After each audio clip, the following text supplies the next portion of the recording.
Welcome to your Daily Dopamine with Dr. Joe McCullough, where we deliver daily doses of education, entertainment, and inspiration. So sit back, relax, and get ready to be dopamine, dopamine, dopamine. Oh, yeah. All right, welcome everybody. Welcome to Ask a Physicist Anything with Paul Graham. My name is Joe McCullough, and we do this Ask a Physicist Anything every Wednesday, usually at 3 o'clock Pacific Standard Time for about a half hour, 45 minutes. Today is going to be a bit different. I have to be somewhere, so we're starting it a little bit early, and it's going to be relatively quick. So rather than like a half hour, 45 minutes, it's going to be about 15 minutes. I would like to know more about quantum entanglement, please. Schrumerson, yay, black holes. So Schrumerson, we'll probably have to touch on that in another one. We did do that. I think it was episode 2 or 3. But, I mean, we barely scratched the surface, and if she says she wants to know more, then probably we will do that. Do more. But today I'm answering a question somebody posted on one of my YouTube videos. How do I increase my uptake of dopamine? Oh, that's a great question. I'll have to touch on that again. That's also, Joe's area of expertise. That's my area. But we had a question somebody posted to my YouTube channel was, what would happen if... How did they word it? What would happen if we tied a camera to a string? Yeah, tied a camera to a string and lowered it into a black hole. So Paul's going to answer the question, what would happen if we took a camera, tied it to a string, and then lowered it into a black hole? So without further ado, let me turn this around and give you to Paul. No, I erased our Ask a Physicist Anything logo before the camera was on it. I'm sorry. No worries, no worries. All right. So, Paul, what would happen if we had a camera attached to a string and we lowered it into a black hole? Okay, and those of you who were around for our interstellar conversation, kind of near the beginning of this series, that might have actually been our first week, know that we're going to touch back on those themes. As you do approach a black hole or other incredibly dense object like a neutron star, but especially a black hole, then the whole fabric of space-time, the whole way space and time work and fit together, begins to alter. It turns out in general relativity, which is... Oh. Quick thought, some people may not know what a black hole is. Okay. Black hole in 1 minute. A black hole in 1 minute is any object which is so dense that it drags the space-time around it into a configuration where past a certain point, that certain point being called the event horizon, there is no way anything, not matter, not even light, not any form of information, can move from the space inside the event horizon to the space outside. The easiest way to get a black hole in our universe is a sufficiently large star. Our sun will not do this at the end of its lifetime, some 5 billion years or so from now, but a larger star than our sun, one about 5 times larger, could actually, when it runs out of fuel, can no longer sustain its fusion reactions, collapse under its own gravity to the point where its density pulls it inside its event horizon. From that point onward, there is no stopping that collapse. It collapses, as far as we know, all the way to a singularity at the center, a single mathematical point where all the mass of that star now hangs out. The trouble is, when I say a single mathematical point, I may be wrong. We know, general relativity is well enough tested, well enough understood. We know that if you collapse something to that small density, yeah, you will form an event horizon around it. So from the outside, it looks like a black hole.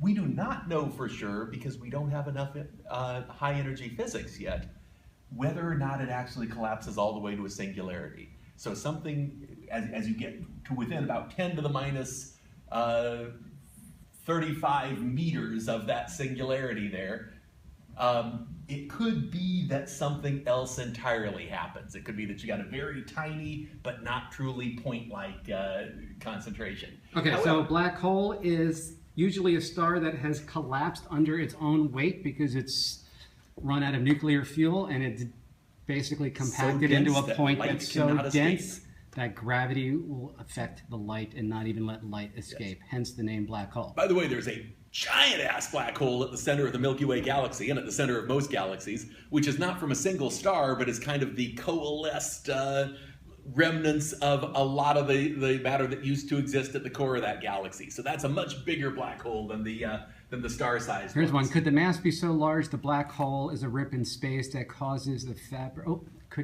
causes the fabric to fold back on itself? Like a wormhole kind of thing. Yes. So I'm maybe in topic. So Okay. Yeah. Let me not get into wormholes since I know we're on a quick schedule this time. But damn good question. We will return to wormholes when we can. Yeah. So what we're answering is what would happen if we tied a camera to a string and then basically lowered it into the black hole? What would the camera see? What would happen? Okay. So one thing that would happen is the way gravitational fields of any sort distort space-time in general relativity.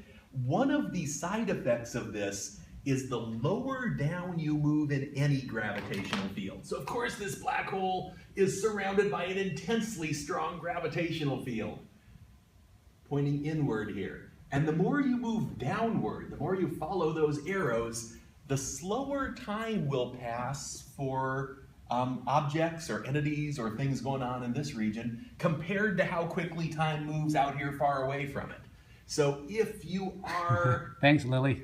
hanging out near the black hole, time is passing slower.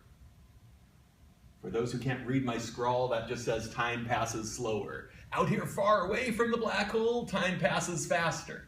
And if you move real far away from the black hole, so that the space-time is essentially boring and flat again instead of the highly curved configuration that you get as you move toward this dense object, then time would kind of pass at a common rate for everybody. So it's not like as you move farther and farther away, time passes faster and faster and faster for you. Now, once you're far away, time's kind of passing at a common rate for for most of the universe. But as you move in here down into this gravity well, it will pass slower. This happens to us on Earth, by the way. And for once, when people always tell me talk slower, well, today I can. So this happens for us on Earth also, by the way. Time is passing slightly slower in this room than it is one floor up from here. And those lucky bastards in the basement, time for them is passing even faster. So if you ever have to take a really boring class, let's see, well, it wouldn't really matter you would want to take it in the basement. Time would pass slower for you by a tiny fraction of a nanosecond over the length of that class. We can measure this. GPS satellites have to measure this to do their job. Wait. If we're in a boring class, we don't want time to pass slower. Less time would pass in the basement, but they're still calibrating their clocks on signals that came from upstairs. Got it. So, and there was a quick question, is there gravity in space? The answer is yes. As far as we know, gravity extends over infinite distances. It just gets weaker as 1/r². In particular, another mystery we could bring up on a future week, when you see those shots of the people on the space station kind of floating around, having fun, seem to be in zero gravity. They're not in zero gravity. They're just a couple hundred miles up. The Earth's gravitational field is almost as strong up there as it is at ground level. Why are they floating? They're in free fall. They're not in zero gravity. They're freely falling in that gravitational field. We will come back to that after answering this question about the camera. Okay, so what happens if we lower a camera into a black hole? Okay, so I'm up here in some stable spaceship orbiting the black hole at a distance. Or maybe I'm just standing on a planet vastly far away and I'm lowering the camera on a fishing line or something like that. However, if I'm lowering the camera in here and receiving footage from it, so we'll assume this long string functions as a signal cable also for my camera. First off, the camera is in this intense gravitational field. I am not letting it fall freely since I've got this string attached to it. So this string has got to be incredibly strong. I mean, we're talking gravitational fields, so vastly greater than anything that we're used to on Earth that for all practical purposes, you can't build a string this strong. However, we say, okay, this is a hypothetical problem, so we can. So we build these strings so powerful that we can suspend the camera there and just lower it slowly. One thing we notice is if the camera is taking, let's say, 100 frames per minute, as we're measuring it up here, since time is passing a lot slower, we're receiving that signal in slow motion from the camera. And if it gets close enough to the event horizon, time is passing so slowly for it that we might have to say, hey, I just got 1 frame from that movie. And the camera's still shooting at 100 frames per second as it measured time. And up here on the spaceship, I could be saying, okay, we just got 1 frame. Okay, well, I guess that's it for today. Let's come back for tomorrow, and there will be another frame from the camera. Because, you could get that strong a discrepancy in how quickly time passes. In fact, as you approach the event horizon, the discrepancy becomes infinite. So if I have the camera close enough to the event horizon, it could literally be thousands of years for us between each of those 1/100th of a second frames that the camera shoots. So we'd have to have a lot of patience to carry this out. So say that one more time, because that's an interesting point. If the camera is actually reaching the event horizon itself, that ratio of how quickly time passes becomes infinite. You could get to the point where 1/100th of a second for the camera, the time between frames, could literally be thousands, millions, billions of years for the outside universe. So at a certain point, from the camera's point of view, it could actually go past the event horizon without any weird distortions in space-time as it passes. I'll get back in a moment to what it would see if it's looking back at the starlight coming from the outside, though. That would be a problem. But from the camera's point of view, it could pass the event horizon in finite time. From the point of view of anybody receiving those signals from the outside world, it would take it an infinite amount of time to reach the event horizon. It would never actually get there. So we won't get any footage from inside the event horizon. So let's say that we somehow cut that cord and then could watch it fall into the black hole. What would we see? We would still see it take an infinite amount of time to reach the event horizon. It would measure a finite amount of time. It would say it just fell right past the event horizon. Now let's talk though about what the, and I'll talk to you in a moment about if we could have the camera already inside the event horizon, the problems in getting the signals back from it. But let's talk about what the camera would be seeing during this time. If it looks back at us, Carl Sagan talked the Voyager mission into taking that famous shot as it near the outer planets of the solar system, where it turned back and took a picture of Earth. That's what Sagan used as the title for his Pale Blue Dot book. But taking, if we have this camera turn back and take Sagan's Pale Blue Dot shot of us out here on this spaceship, one thing we'll notice is all the light which is falling toward the black hole gets blue shifted. It shifts from whatever frequency it is right now toward higher and higher frequencies. There's a couple ways of thinking why this happens. In quantum mechanics, the frequency of a photon determines its energy.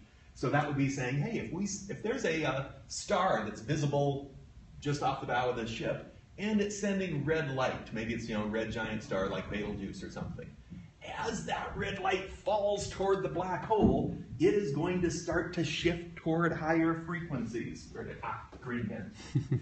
After, that photon will have reached green frequencies, then blue frequencies, then ultraviolet, X-rays, gamma rays. If the camera's turning back and taking a picture of us, this star field that it sees past our spaceship might be shifted incredibly into the high frequencies. What was ordinary visible light to us could be a bombardment of gamma rays from the point of view of the camera. It could still have something to see, even if it's camera tuned to visible light, because what was infrared light for us, or even radio waves, or something ultra low frequency like that, to the camera could have shifted into visible light. So actually, if you want to take a picture of the cosmos in radio frequencies, the way we do that is we just build a radio telescope to look out there and see what's there. However, if you really wanted to, what you could do is build an ordinary visible telescope, lower it near the event horizon of a black hole, and then turn around and look back at the universe you left behind, and all those radio frequencies would have blue shifted up to visible frequencies if you put it in the right place. So it'd be kind of a weird looking universe. You would also see distortions in the sense that if the camera's looking toward the black hole, so here's a picture taken by this camera looking toward the black hole. And we could expect to see the black hole taking up this much space in its field of vision. Here's a one for later, the easier one. Can you explain why like charges repel one another? Ooh, that's in a way, that's not an easier one, because that one goes to the basis of, it's like saying, can you explain why energy is conserved? I can't explain why it's good. Well, kind of. I mean, we could go into photons exchanging and stuff like that. Yeah, no, we will definitely come. Yeah, we can talk about how it happens in field theory. Absolutely. So that might be the next one. Okay, and actually, we're going to wrap this up in 3 or 4 minutes. As I said, this is a quick one. That black hole, one thing you see is gravitational lensing. Stars which should have been kind of just right around the outside of the black hole, if you were just kind of drawing straight geometric lines, you will see those in your visual field if you're that camera moving away from the black hole, and they'll actually kind of be squished together here before you get back out to a more normal looking star field. So you will see a lot of distortions in space-time directly especially if you're looking down toward that more curved region of space-time there. However, if we've just got a couple minutes left, let me answer one more thing. What would happen? I mean, I told you it would take an infinite amount of time for that camera to pass the black hole, or pass the event horizon. Actually, worse yet, you know how I was telling you that all the light from the rest of the universe would be blue shifted and all the way into gamma rays and whatnot? The camera would actually be fried as it tried to pass the event horizon. Not by tidal forces ripping it apart. Tidal forces do not go to infinity at the event horizon. That is a myth. However, I mean, they do go to infinity as you approach the singularity, but that'll happen later. But the camera would be fried by that blue shifted light. An ordinary photon would shift into an infinitely high frequency gamma ray. So the camera's going to have some trouble there. But if somehow it is already inside the event horizon and it's trying to send signals back out to us, it cannot. We said once you're inside the event horizon, your local region of space-time looks normal to you. The camera is not feeling infinite tidal forces. It can look around and still feel like it's in a perfectly ordinary region of space-time here. But if it tries to send itself or a light signal or an electronic signal down that wire or any other kind of information outward back toward the event horizon, it cannot. Now, you might say, well, that can't sound like ordinary space-time. I mean, if there's something keeping you from moving outward, that sounds like, you know, the antithesis of ordinary space-time.